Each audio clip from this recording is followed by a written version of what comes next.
A palavra do Senhor é viva e eficaz. Ela julga os pensamentos e as intenções do coração. Em nome do Pai, do Filho, do Espírito Santo. Amém. Meus irmãos e minhas irmãs, que a paz de nosso Senhor Jesus e a fé de nossa Mãe estejam conosco. A palavra de Deus que hoje nos é oferecida pela liturgia da Santa Igreja contém a primeira carta de Paulo aos Tessalonicenses, no capítulo 2, versículos de 1 a 8, e o Evangelho de Mateus, no capítulo 23, do versículos de 23 a 26, que nos apresentam um grande desafio, o de viver uma fé autêntica que se manifesta não apenas da boca para fora, mas em obras, e que encontra sua força no amor verdadeiro e na doação de nós mesmos. São Paulo nos recorda de sua missão em Tessalônica, nos revela a essência de um ministério fiel a Cristo. Ele não usou de engano, nem agiu com motivos ocultos. Sua pregação não era um disfarce para a ganância ou para a busca de glória humana. Pelo contrário, irmãos, sua mensagem era o verdadeiro evangelho, proclamado com sinceridade e paixão. Ele se coloca diante da comunidade não como um mestre que se impõe, mas como uma mãe que nutre os seus filhos. Que imagem poderosa, fala a verdade. O apóstolo que dá a vida por sua comunidade. Ele não se contentou em apenas pregar o evangelho, mas se doou por inteiro. Ele era em si mesmo a encarnação da mensagem que proclamava.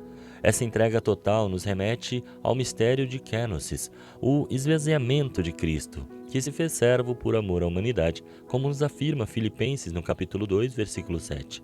Como Jesus, o verdadeiro evangelizador, não busca o aplauso, irmãos, mas a salvação do próximo. A pregação autêntica não é sobre quem fala, mas sobre aquele que é anunciado. Essa atitude de Paulo nos desafia. Nossas ações refletem a nossa fé. Nossas palavras são acompanhadas pela nossa vida.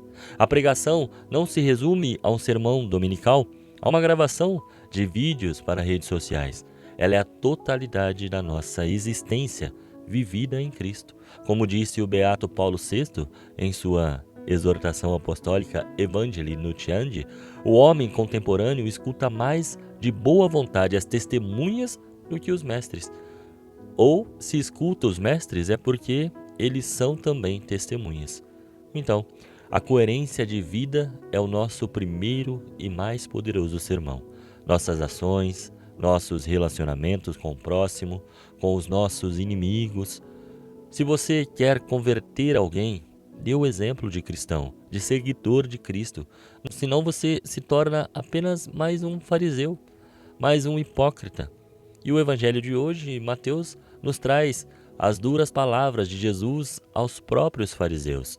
Eles eram mestres da lei, ou seja, conheciam as escrituras como ninguém, eram zelosos em seguir cada pequena regra, mas esqueciam o essencial. Eles dizimavam, irmãos, a hortelã e a arruda, mas negligenciavam a justiça, a misericórdia e a fidelidade. A observância religiosa exterior era perfeita, mas o coração estava longe de Deus. Jesus nos adverte que, para não cairmos nessa armadilha, a religião não pode ser uma máscara que esconde o interior corrompido. Já ouviu aquela frase, não podemos nos esconder atrás da Bíblia? É mais ou menos isso. Lembra que ontem nós falávamos sobre isso? De que adianta cumprir todos os ritos, rezar todas as orações e frequentar todas as missas, celebrações, se o nosso coração está cheio de ganância, de egoísmo, de soberba? A hipocrisia é o oposto da sinceridade de Paulo. Enquanto o apóstolo se doa por completo, o hipócrita se esconde atrás de uma fachada de santidade. Jesus nos chama a uma purificação que começa de dentro para fora do nosso coração. A verdadeira santidade não é medida por um conjunto de regras ou por vários dias indo à missa, mas por um coração transformado pelo amor de Deus. E esse coração transformado é o que segue um conjunto de regras, porém sem o fardo pesado que os fariseus colocavam. A purificação exterior é apenas um reflexo de um coração puro. O Senhor nos convida a voltar a atenção para o que é essencial, a justiça, a misericórdia e a fidelidade.